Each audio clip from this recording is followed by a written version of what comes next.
Hi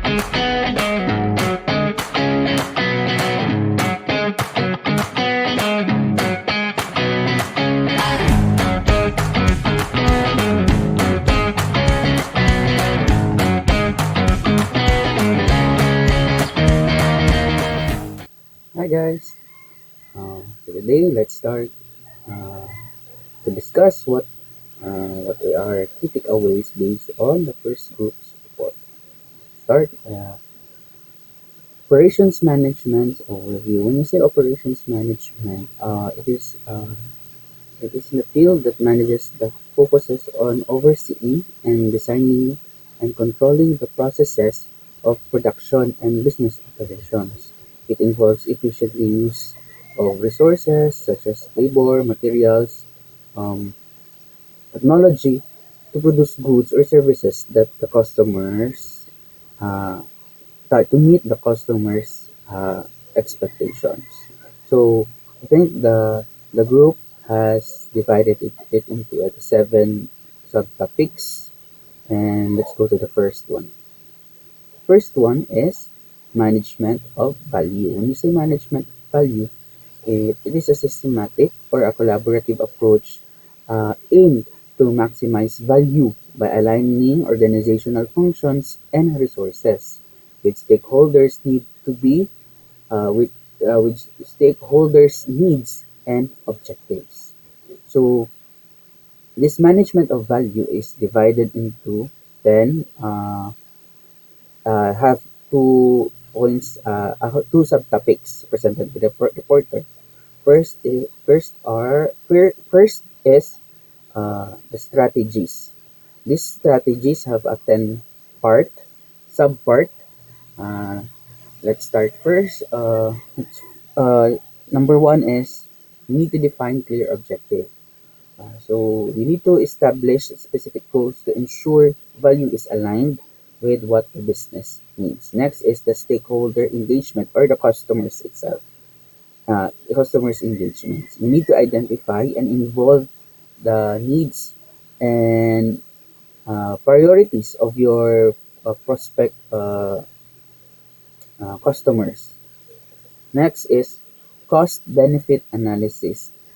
This evaluates cost versus the benefits received. So we need to compare and align our the cost and benefit so that the benefit would really exceed of what we have incurred. Next is risk assessment and mitigation. So we need to identify potential risk that may impact value and create strategies to minimize the risk. So we need to focus on the risk assessment of our management. Next is optimized resource allocation. This ensures that all of our resources, such as people, time, and um, and uh, financial resources, are used efficiently. So walang nasasayang. Next is prioritize essential functions. It focuses on critical functions that deliver um, the highest value rather than the necessary ones. So we're focusing on most on the tasks that give the highest value. Next is continuous monitoring and improvement. So we need to regularly assess our performance and make adjustments to maximize value. Next is benchmarking and best practices for us to know what are the current or same what's their strategy.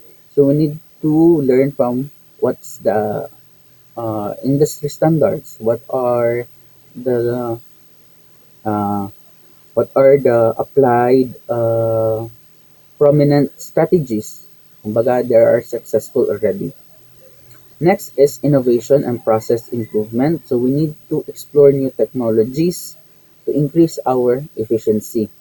And lastly is the sustainability and compliance. This ensures our long-term adherence to local government, to uh, environmental requirements, and also to our customers itself. So uh, those are the 10 prioritized design functions. And after that, the reporters discuss also the process value management. So it's a process. So it's a uh, seven part process. So first we go to our study phase. Next is the information gathering, the function analysis, the creative phase, evaluation and selection, development of value proposals, and implementation and monitoring. So that's all for management of value. Let's go to capacity management. When you hear the word capacity management, it is the process of ensuring that organization has the right amount of resources such as equipment, labor, and facilities available to meet the customer's demand without overextending or underutilizing its capabilities. So it involves balancing the supply and demand to make sure that the production or service delivery can meet varying levels of demand efficiently and cost effectively. So the presenters provided us first the components of capacity management. The components are human resources, technology and IT infrastructure, equipment and machinery, workspace and facilities, supply chain and inventory, and financial resources. Those are the components. What are the types of capacity management? So there are three: service capacity management, component capacity management, and business capacity management. The business capacity management was further discussed, and it was given examples. So let's go deeper in that. The business capacity management has this introduced three strategies wherein it is a lag strategy, lead capacity strategy, and match capacity strategy. So for lag strategy, it waits for a solid demand before it acts or it incurs any other additional expenses to meet the current demands or of the customers. Next is lead capacity is the one is seasonal or has business leads or it follows trends. So the the added cost is by seasonal. Match capacity, on the other hand, is almost the same as strategy, but uh, eventually, in the times of the demand is rising, it adds investment proportionally. So, for example, if there is a high demand, there is a high investment of needed to be added. If there's a low demand, no, just a low amount of investment to be added. So that's it. So these strategies can be achieved by use of management tools: Excel, Float, Jira, Cantata, and Run. But yeah, the Excel is very useful even in my own application in my work. So I do it almost all the time. I use it all the time. So what are the capacity management's challenges? These are bottlenecks and shortage. So I think that would be all for capacity management. Let's go to location decisions. Location decisions. When you say location decisions, it is refers to the process of determining the optimal geographic location of business to produce goods or provide services. This decision is crucial because they can significantly impact cost, operational efficiency, and overall competitiveness. As what I've remembered in my college years, there are what we call four P's in marketing. So the people, product, promotion, and the place. So it is very important uh, to to select the best location or place that your business will be thriving to. So there are several factors considering when making this decision. So what are the factors presented by the reporter? Those are First, proximity to market. You must be close to the market. Next, availability of labor. You must utilize what the people around. For example, if you're in mining industry, so you need to the best way to get the labor, cheap labor, or nearest labor is the community resides within the vicinity of your mine. So it would be really helpful for also cost saving because you don't need any transportation already for them to go to the uh, mining site. Next is transportation and infrastructure, cost of land utilities, government regulations and incentives. The other ones, availability and cost of raw materials, competitive advantage, political and economic stability, community and quality of life, and lastly, environmental and sustainability concerns. So those are the factors that you need to consider when making location decisions. We have what are the types? It was also discussed what are the types of location decisions. So there are three: new facility location, expansion, or relocation, or outsourcing or offshoring. So new facility, from the word itself, it builds a new facility or a new plant for you to work in. While expansion or relocation, it may be a form of expanding to other communities, to other places, or you need to relocate because of there's no market in that place, so you need to relocate. Or if you're globally inclined to, you can also do outsourcing or offshoring. uh, as we have observed, many of our Filipinos nowadays are employed as a virtual assistant because from abroad, from different countries. So that's the reason, because when they're going to hire from their own natives in their land, it will be a higher. They will have a higher cost. In comparison to our rate here in the Philippines is much lower, so cheap as much at a cheaper one. So they intended to avail services or products offshore, or for example here in the Philippines. So in summary, location decisions in operations management are vital because they influence cost, lalo na yung cost, operational efficiency, and market reach. So it determines the overall competitiveness of your business. So we need to evaluate these things for us to be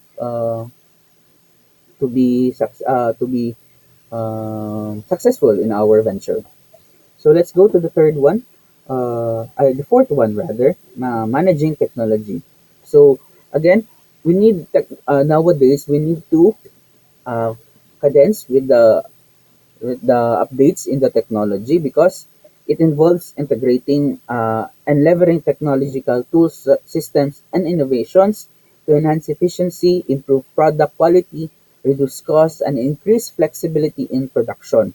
So this technology plays a pivotal role in organization to manage the operations, to streamline processes, and stay competitive in a rapidly evolving market. So the reporters also addressed the what are the key aspects. So they have included, I think it's 12 points, aspects in managing technology. Let's go one by one. So first is adoption of new technologies. So this involves innovation and research and development. So innovation, from what we have discussed, this could improve artificial intelligence, such as what we are using right now. The chat GPTs, those are examples. And R&D. So investing in R&D is a very good tool because you're going to make your own, what is suitable for your business. So if ever that will be they get technological feasibility, then you can also patent it for others to use it and receiving royalties. Next is automation and robotics. So we're now on the computer era. So most of the time, most of our processes are done automatically, automated in automation. Sorry. Next are the aspects: supply chain technology, enterprise resource planning, data analytics for big data, information technology and communication systems, maintenance of these technologies, cybersecurity, technology integration and training, technology product design and development, sustainability in green technologies, and lastly, customers relation management technology. So those are the key aspects in managing technology in operations management. So what are the challenges? The challenges is first, since we know implementing such technology pays a lot of investment. Really, it really costs us. So that's why the cost of implementation is one of the challenges. Because if you are not that if you don't have the capacity to afford to implement that, you will have difficulty in availing the latest updates on managing technology. Next is employee resistance. As we have mentioned a while ago, we need to training. We need training. We have in, integrate on our employees that will be using the technology. So for that, they will not be, for they will be equipped with what's the needed knowledge. So if ever that will be the problem, so there will be resistance. So employee resistance will result to job loss, lack of understanding, or discomfort with the change. So you need to effectively train the personnel involved in that operation. Next is integration issues. When you say integration issues, these are integrating new technologies in the existing system. So, for example, it would be very uh, hard or difficult in the part of a company that has been for years has been doing manual labor to be converted into automated processes. So that would be really entail cost, and one, yeah, I think what that would be a really one big challenge in managing technology. Last is rapid technological changes. Since we are in this ever-changing world that's already been the computer era. So almost all the time, after a month, there's already a new technology, or there's been a revised, or there's been a newer version of what we have latest technology that was a month ago. So it really rapidly changes. So we need to cope with that change for us to stay updated. So I think that would be all for the managing technology part. Let's go to the human resource management. So yeah, we need to study and give better focus on human resource, because the human resource management is vital, because it focuses on attracting, developing, and retaining talent, fostering a positive work environment, which ensures compliance and ultimately the organizational success. So, as the reporters comments with their report, it was they presented the 7 HR basics, which are the following: recruitment and selection, performance management, learning and development, succession planning, compensation and benefits, HR information systems, and HR data and analytics. So those are the 7 HR basics. So also the reporters provided the strategies for effective decision making. So first, they have given the leverage data-driven insights, which focuses on data accuracy and integrating systems. This starts with what the turnovers, the KPIs, engagement scores, and all those things that give numbers to them. So data is what they're using. Next is implement feedback mechanisms. These are uh, surveys or feedbacks from employees that have been doing the task. This would be a tool to have insights or have knowledge to address the current problems if there are problems, and if there is a policy that needs to be adjusted uh, for the overall wellness of the employees. Next is strengthen legal and ethical standing. We need to attend legal and ethical training for us to be updated. So this would help us create balanced policies and and all for the betterment of the persons involved. Lastly is continuously grow and develop. So we need to focus on expanding our skills and knowledge to make more better decisions ahead of us. So that those are the effective decision making for HR. Next, go to innovation. What do you mean by innovation? These are involves introducing new ideas, methods, or technologies to enhance productivity and reduce costs, which in result give customer satisfaction. So the reporters provided the key areas. Those are process innovation, product innovation, technological innovation, sustainability innovation, and service innovation. So those are the key areas. Also, the reporters give us the reason why is it essential this innovation. As we have, the reporters provided a sample like the Nokia that had failed its to innovate when the digital era has already been coming to them. So they fail to address the issue. So that's why their ultimate demise of that having that great share in the market to filing bankruptcy. So why is it essential? Let's go to the points. It improves efficiency, it enhances product quality, it it boosts competitiveness, it encourages sustainability, supports customization and flexibility, it reduces waste and cost, and lastly, it drives long-term growth. So it will not be just seasonal. It would really make your business go even a lifetime.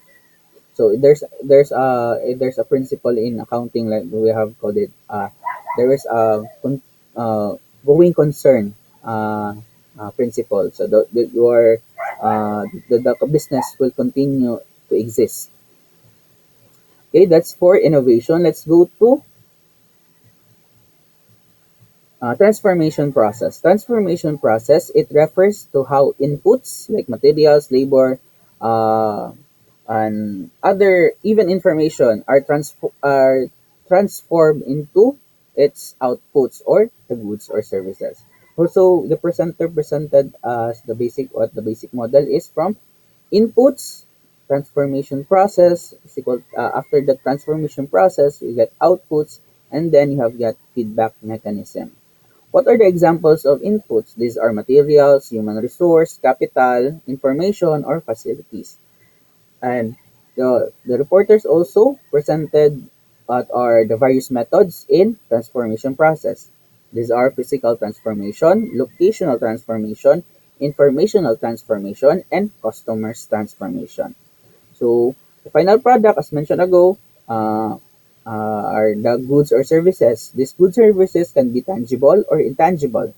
So, and lastly, for continuous monitoring improvement, we have that feedback mechanism. So, so that's a tangible and intangible good. So these are the approaches to decision making in operations management using production management principles. I have prepared a table for it for lean thinking, data driven decision, just in time, total quality management, capacity planning, cost benefit analysis, and Six Sigma. So we have this production principle and what decisions that would be helping. So what are the approaches for profit maximization? These are uh, lean versus agile manufacturing, technological integration, we discussed ago, process optimization, continuous improvement, and sustainable operations. When you say lean and agile manufacturing, on lean manufacturing, it focuses on eliminate waste and optimize efficiency, while agile manufacturing, it focuses on the flexibility or the responsiveness to demand. So that's the two main difference of the lean thinking and agile manufacturing. So let's go to operation processes and managing supply. So operation processes, these are managing operation process and supply chains effectively is crucial to improve productivity and reduce cost. The reporters provided us what are the three key types of operation processes. Those are manufacturing process, service process, and hybrid processes. So manufacturing for manufacturing concerns, service operation for giving services such as healthcare, and hybrid processes are the combination of two. So for example, that is a restaurant. So they're providing the food, prepared food, and the service to the employees or to the customers. Also, the reporters presented as the key components of operations management. What are those? First is you need to be efficient and productive. So efficiency and productivity, quality control, cost management, and flexibility and adaptability. So those are the four. Also, the presenter presented the elements of supply chain management, the sourcing and procurement, the inventory management, production planning, and logistics. So these are the four key elements. And lastly, we have presented the challenges, the globalization and market competition, customers' expectation and sustainability and ethics, and digital transformation. So I think that would be all for the first group and hope to see you next on the next video. Bye!